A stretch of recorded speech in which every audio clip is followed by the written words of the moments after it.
And the symptoms, and I say that very pungently, the symptoms of the cerebral palsy patient, and I think it was a Parkinson's patient that you're mentioning, right?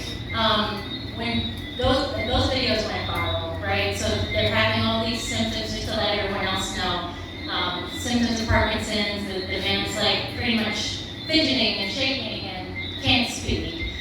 Cerebral palsy patients, very similarly, mostly younger people.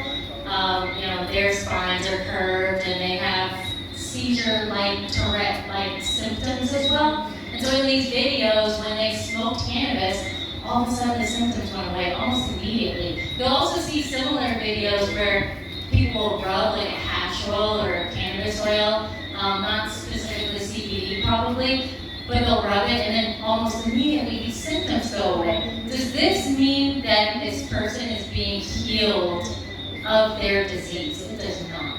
So in my son, to answer your question, he used CBD oil.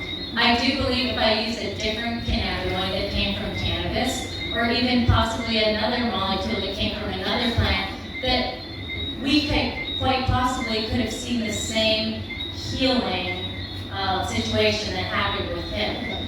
There is a difference with smoking. It's more spontaneous, right? So you're kind of triggering the brain in a quick instance where you say the synapses are responding. But then once that smoke goes away, if you will, like say a few minutes or an hour even, an hour is actually quite long, those symptoms will just come back. So it's very similar to taking a Tylenol, where it's not actually solving your headache, but instead it's just removing the headache for the time being. Probably in another, depending on the reason for your headache or the root cause for your headache, you'll probably need Tylenol again in 3 hours. And so when you saw the symptoms go away, it's because A, the delivery is different, and B, probably the type of cannabis, because there's a lot of different types of formulations we can make with cannabis.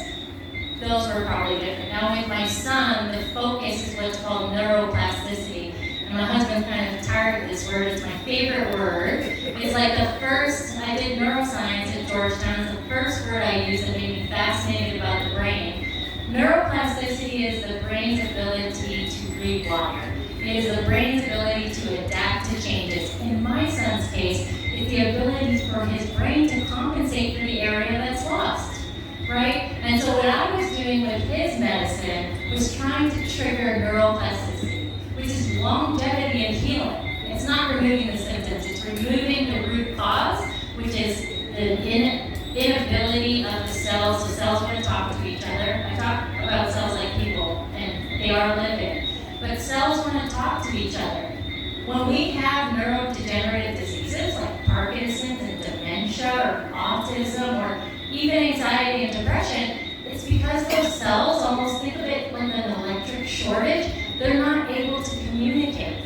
Neuroplasticity allows for them to communicate again. And when they can communicate again, they're protected, they're in a better environment, and they can adapt to change. I mean, God made us to heal. And so neuroplasticity is real, not just within the brain, but within the entire body. So long-winded answer, but such a good and important question, honestly, because people think that just smoking the herb is healing them.